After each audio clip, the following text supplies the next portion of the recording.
நமஸ்காரம். இன்றைக்கி நம்ம பார்க்க போகிறது நாராயணத்துலேருந்து தசகம் 5 விராட் புருஷ உற்பத்தி. வியக்தமிதம் ந கிஞ்சித் பவத் பிராகிருத பக்ஷயே. வியக்தமிதம் ந கிஞ்சித் பவத் பிராகிருத பிரக்ஷயே. மாயாயாं गुणसाम्य रुद्रविकृतौ त्वय्यागतायां लयं नो मृत्युश्च तदावृतं च समभुन्नाहो न रात्रे स्थितिः. तत्रैकस्त्वमशिष्यथाः किल परानन्दप्रकाशात्मना. இந்த ஸ்லோகத்துக்கு அர்த்தம், முன்பு மகாபிரளய காலத்தில் சத்துவம், ராஜசம், தாமசம் ஆகிய 3 குணங்கள் அதற்கு ஏற்றவாறு அல்லது ஏற்றத்தாழ்வு இல்லாத சமமான நிலையில் இருந்தபொழுது மாயை உன்னிடம் மறைந்திருந்தது. ஸ்தூல சூக்ஷ்ம ரூபமான இந்த பிரபஞ்சமே இல்லாதிருந்தது. அதாவது இந்த பிரபஞ்சமே, இந்த உலகமே இல்லாதிருந்தது. அந்த நிலையில் தோற்றம், மறைவு, உலகம், மோட்சம், பகல், இரவு எதுவுமே இல்லை. நீ ஒருவன் மட்டுமே பேரானந்த ஒளியின் வடிவத்தோடு எஞ்சியிருந்தாய். ஸ்லோகம் 2. காலஹ கர்மகுணாஸ ஜீவநிவகா விஸ்வம் ச காரிய விபோ சில்லீலாரதிமேயுஷி த்வயி ததா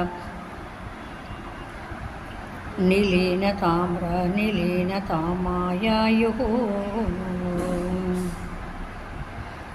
நிலீனதாமயாயுः தேஷாம் நைவ வதந்த்ய சத்வமயீ भो शक्त्यात्मनातिष्ठतः नो चेत् किं गगनप्रसून सदृशां भूयो भवेत् सम्भवः. இந்த ஸ்லோகத்தின் அர்த்தம், விபுவே, அப்பொழுது நீ சிதானந்த நிலையில் லயித்திருந்தாய். காலமும் கர்மமும் சத்வம், ராஜசம், தாமசம் ஆகிய குணங்களும் உயிர்களின் கூட்டங்களும் பிற எல்லா கூட்டங்களும் அவற்றின் எல்லா செயல்களும் மறைவுற்று இருந்தன. உண்மையில் அவை இல்லாமல் இல்லை. அவையாவும் சூக்ஷ்ம சக்தி வடிவமாக இருந்தன. அதனால்தானோ என்னமோ ஆகாய மார்க்கத்தில் செல்பவர்களுக்கு ஒப்பான கற்பனை வடிவமாக இல்லாமல் அவை மறுபடியும் உண்டாகின்றன. ஸ்லோகம் 3. ஏவம் ஸ்வதி பரார்த்தகால விகதா வீக்ஷா சிஸ்ருஷாத்மிகாம் விப்ராணி த்வயி சுக்ஷுபே திரிபுவன நிபாவாய மாயா ஸ்வயம். மாயாகாः खलु कालशक्तिरखिलादृष्टं स्वभावोऽपि च प्रातुर्भूय गुणान् विकास्य विदधो तस्याः सहायक्रियाः. இந்த ஸ்லோகத்துக்கு அர்த்தம்,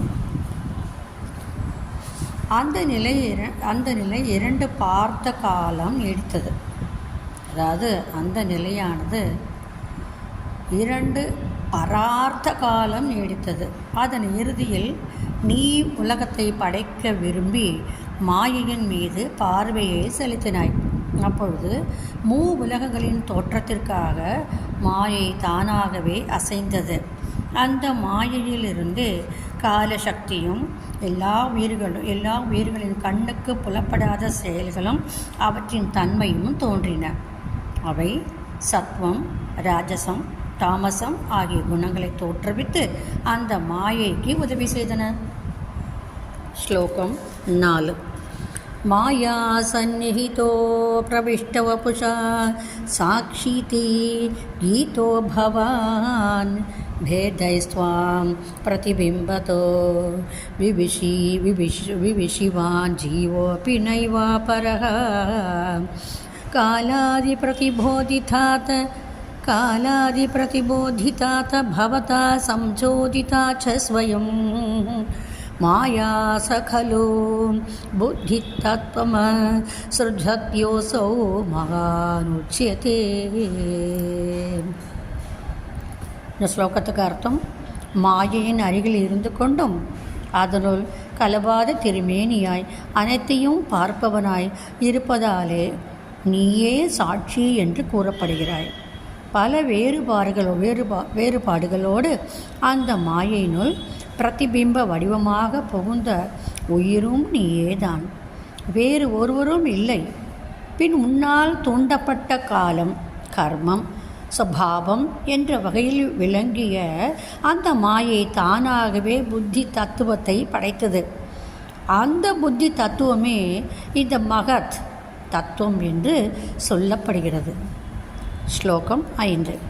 தத்ராசோ த்ரிகுணாத்மகோபி ச மகான் சத்வப்ரதானஸ்வயம் ஜீவேஸ்மின் खलु निर्विकल्पमगमित्युबोधः निष्पादकः. जीवेस्मिन् खलु निर्विकल्पमगमित्युबोधः निष्पादकः. चक्रेस्मिन् सविकल्पबोधकः महत्तत्त्वं महान् कल्वसो सम्पुष्टं त्रिगुणैस्तमोधिबहुबलं विष्णु भवत्प्रेरणात्. இந்த ஸ்லோகத்தின் அர்த்தம், ஏ விஷ்ணு பகவானே, இந்த சிருஷ்டி நிலையில் மகத் என்னும் தத்துவமானது சத்துவம், ராஜசம், தாமசம் ஆகிய 3 குணங்களில் உருவமாக இருக்கிறது. ஆயினும் இந்த அனைத்து குணங்களும் சத்வ குணத்தை முன்னிறுத்தி கொண்டு இந்த உயிருடன் வேற்றுமையில்லாத நான் என்னும் அறிவை உண்டாக்குகின்றது. மேலும் இந்த மகத் தத்துவமானது முக்குணங்களை கொண்டதாயினும் உன் தூண்டுதலால் தமோ குணத்தை முன்னிறுத்தி அனைத்து உயிர்களிடத்தும் மனிதன், மிருகம் என்ற வேறுபாடுகளை காணும் அகங்காரத்தை தோற்றுவிக்கின்றது. என்ன உனது மாயை? ஸ்லோகம் 6. சோகம் ச திரிகுணக்ரமாத் திரிவிததமாசாத்ய வைகாரிகோ பூயஸ்தேஜசதாம சாவிதி பவன்னாத்யேன சத்வாத்மனா தேவானிந்திரியமானினோ கிருத திஷா வார்த்தார்க்க பாஷ்யச்சினோ தேவானிந்திரியமானினோ கிருத திஷா வார்த்தக பாஷ்யச்சினோ பாஷ்யஸ்வினோ வக்னீந்திராச்சுதமித்ரகான் விதுவிதி ஸ்ரீருத்ரசாரீரகா. இந்த ஸ்லோகத்துக்கு அர்த்தம், இந்த அகங்காரம் தோன்றிய உடனே சத்துவம் முதலிய 3 குணங்களின் வரிசை முறையில் வைகாரிகம், சாத்வீக அகங்காரம், தைஜசம், ராஜச அகங்காரம், தாமச அகங்காரம் ஆகிய 3 வகையான தன்மையை அடைந்த பின் முதல் குணமாகிய சாத்வீக அம்சத்தில் வைகாரிகம் என்னும் முதல் பகுதியை கொண்டு திசைகள், வாயு, சூரியன், வருணன், அஸ்வினி தேவர்கள், அக்னி, இந்திரன், அச்சுதன், மித்ரன், சந்திரன், பிரம்மதேவன், ருத்ரன், முனிவன் அல்லது ஆத்ம அறிவு பெற்றவன், பிறகு தேவர்கள் அனைவரையும் படைத்தீர்கள் அல்லவா. ஸ்லோகம் 7. பூமன்மானச புத்த அகங்கிருதி விலிச்சித்தாக்கிய விருத்தியன்விதம் தச்சாந்தக கரணம் விபோ தவ பலாத் சத்வாம்ச ஏவாஸ்ருஜத் जातस्तैजसतो देशेन्द्रिय जातस्तैजसतो दशेन्द्रियगणास्तत्तामसांशानुत्पुनः तन्मात्रं नभसो मरुत्पुरपते शब्दो जनी त्वद्बलात्. இந்த ஸ்லோகத்துக்கு அர்த்தம், உலகெல்லாம் வியாபித்திருக்கும் பிரபுவே, மனம், புத்தி, அகங்காரம் ஆகியவற்றுடன் கூடிய அறிவு என்ற அந்த கரணத்தையும் சாத்வீக அகங்காரமான வைகாரிகமே தோற்றுவித்தது. ராஜச அகங்காரமான தைஜசிலிருந்து 10 இந்திரிய கூட்டமானது உண்டாயிற்று. உன்னுடைய தூண்டுதலால் தாமச அகங்காரங்களிலிருந்து தன்மாத்திரையான மிக நுண்ணிய ஒளி உண்டாயிற்று. ஸ்லோகம் 8. சப்தாத்யோம ததகா சசர்ஜித விபோ ஸ்பர்ஷததோ மாருதம் தஸ்மாத்ருபமதோ மகோதச்ச ரசம் தோயச்ச கந்தம் மகிம் ஏவம் மாதவ பூர்வகலாநாதாத்ய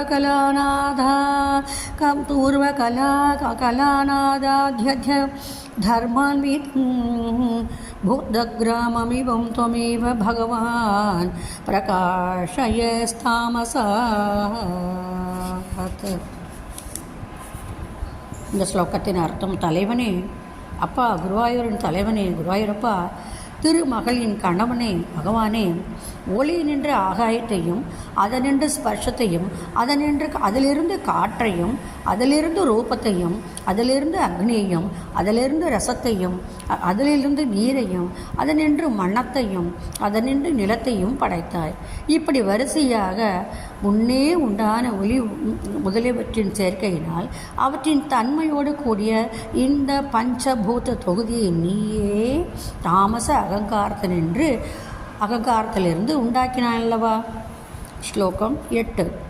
ஏதே பூதகணாஸ்தேந்திரியகணா தேவாஸ்ச ஜாதா பிருத்தக் நாசேகோ புவனாண்ட நிர்மிதவிதோ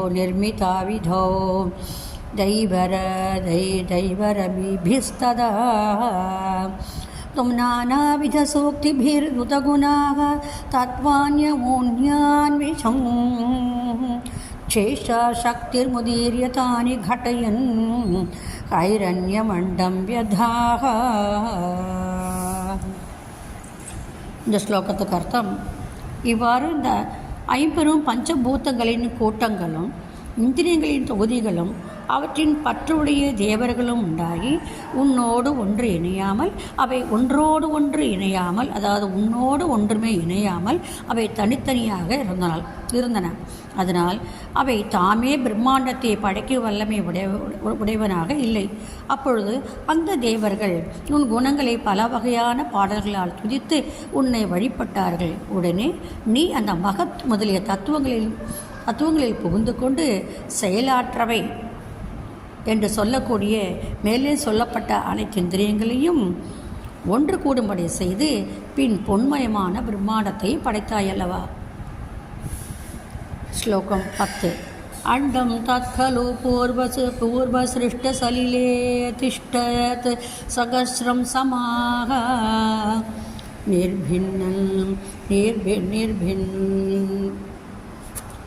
निर्भिण्ड कृशाश्चतुर्दश जगद्रूपं विराड्वयं